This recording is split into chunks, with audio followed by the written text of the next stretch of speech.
একজন কিশোর যার কোনো ঘর নেই, নেই পরিবারের ভালোবাসা, শুধু একটাই জিনিস ছিল, তার অদম্য শক্তি আর নিঃশব্দে সবার পাশে দাঁড়ানোর ক্ষমতা।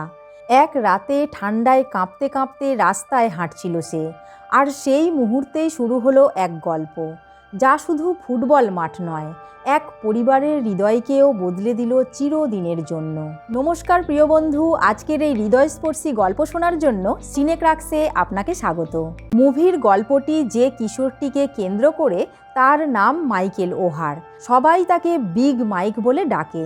বিশাল দেহের এই কিশোরের জীবনটা মোটেও সহজ ছিল না। মায়ের নেশার কারণে ছোট থেকেই সে এক বাড়ি থেকে আরেক বাড়ি পালক পরিবারের মধ্যে ঘুরে বেড়াতো। কিন্তু যতবারই তাকে নতুন পরিবারে রাখা হতো, সে আবার মায়ের কাছে পালিয়ে যেত। একদিন ভাগ্য তাকে টেনে নিয়ে আসে উইংগেট খ্রিস্টান স্কুলে। স্কুলের ফুটবল কোচ বার্ট কটন মাইকেলের বিশাল শরীর আর শক্তি দেখে অভিভূত হয়ে তাকে স্কুলে ভর্তি করান। যদিও মাইকেলের পড়াশোনার রেজাল্ট ছিল একেবারেই খারাপ, তবুও তার ভিতরে ছিল এক অন্য রকম ক্ষমতা। স্কুলে মাইকেলের সাথে বন্ধুত্ব হয় আর এক ছাত্র শন টুহি জুনিয়রের সাথে, সবাই যাকে এসজে বলে ডাকে। এখানেই ধীরে ধীরে তার জীবন বদলে যেতে শুরু করে। একদিন থ্যাঙ্কসগিভিংয়ের আগের রাতে শন টুহি জুনিয়রের মা লি অ্যান রাতের রাস্তায় মাইকেলকে একা হাঁটতে দেখেন। শীতের মধ্যে মাইকেল ওহারের গায়ে পর্যাপ্ত পোশাক নেই। যখন তিনি জানতে পারেন মাইকেল স্কুলের বন্ধ জিমে রাত কাটাতে যাচ্ছে, তখন লি অ্যান তাকে নিজের বাড়িতে নিয়ে গিয়ে সোফায় শুইয়ে দেন। পরদিন সকালে মাইকেল চলে যাচ্ছিল, কিন্তু লি অ্যান তাকে ডেকে বলেন, আজ আমাদের সঙ্গে থ্যাঙ্কসগিভিংয়ে ডিনার করবে? সেখান থেকেই ধীরে ধীরে মাইকেল মিশে যায় টুহি পরিবারের সাথে। লি অ্যানের বন্ধুরা অবাক হয়ে প্রশ্ন তোলে, এক অপরিচিত ছেলেকে ঘরে তোলা কি নিরাপদ? কিন্তু লি অ্যান সোজা উত্তর দেন, আমরা ওকে আশ্রয় দিয়েছি, ভালোবাসা দিয়েছি, এর থেকে সুন্দর আর কিছু হতে পারে না।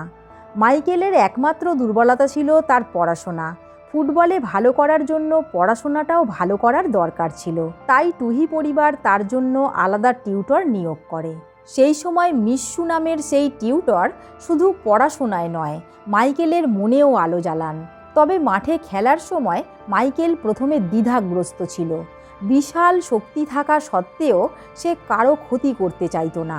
তখন লি অ্যান তাকে বোঝান, তোমার কাজ হলো তোমার টিমকে রক্ষা করা, যেমন তুমি নিজের পরিবারকে রক্ষা করবে।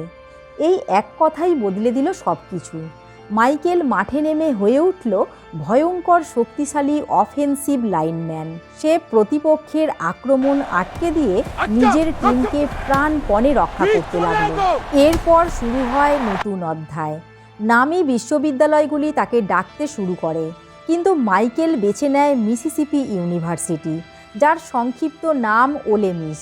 এখানেই সন্দেহ শুরু হয়, কারণ লি অ্যান, শন সিনিয়র আর মিশু সবাই আগের দিনে এই বিশ্ববিদ্যালয়ের সাথে যুক্ত ছিলেন। এনসিএএ তদন্ত শুরু করে। প্রশ্ন ওঠে, টুহি পরিবার কি মাইকেলকে দত্তক নিয়েছে কেবল ওকে ওলে মিসে পাঠানোর জন্য, না অন্য কিছু? মাইকেলের মধ্যেও সন্দেহ জাগে। সে লি অ্যানকে প্রশ্ন করে, তোমরা কি সত্যিই আমাকে ভালোবেসেছো, নাকি শুধু নিজের স্বার্থের জন্য আমাকে আশ্রয় দিয়েছো? রাগে ক্ষোভে সে চলে যায় নিজের মায়ের কাছে, কিন্তু সেখানে গ্যাংস্টারদের সাথে বিপদে পড়ে যায়। তাদের অশ্লীল কথাবার্তা, হুমকি মাইকেলের মনের ভিতরে আগুন জ্বালিয়ে দেয়। শেষে সাহস করে লড়াই করে সে বেরিয়ে আসে। সব চিন্তা করে মাইকেল আবার ফিরে আসে তদন্তকারীর কাছে, আর সোজা সাপটা বলে দেয়, আমি ওলে মিশে যাচ্ছি, কারণ ওটাই আমার পরিবারের বিশ্ববিদ্যালয়। এভাবেই মাইকেল অবশেষে মিসিসিপি ইউনিভার্সিটিতে ভর্তি হয়, আর টুহি পরিবারকে বিদায় জানায় চোখ ভরা আবেগ নিয়ে। এখানেই সমাপ্তি ঘটে দ্য ব্লাইন্ড সাইড হলিউড মুভিটি। মুভির শেষে আমরা দেখি বাস্তবের টুহি পরিবার আর মাইকেল ওহারের ছবি। 2009 সালের NFL ড্রাফটে বাল্টিমোর রেভেন্স প্রথম রাউন্ডেই তাকে দলে নেয়, আর সেখান থেকেই শুরু হয় এক কিংবদন্তি ফুটবলারের যাত্রা।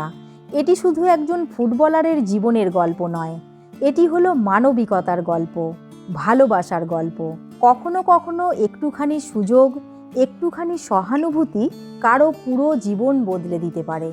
বন্ধুরা, এই গল্পটি আপনাদের কেমন লাগলো তা অবশ্যই একটি লাইক ও কমেন্টের মাধ্যমে আমাদের উদ্বুদ্ধ করবেন। এতক্ষণ আমাদের সঙ্গে থাকার জন্য আপনাদের আন্তরিক ধন্যবাদ। এই রকম আরও হৃদয়স্পর্শী গল্প শোনার জন্য সিনেক্রাক্সকে সাবস্ক্রাইব করে আমাদের সঙ্গে থাকুন।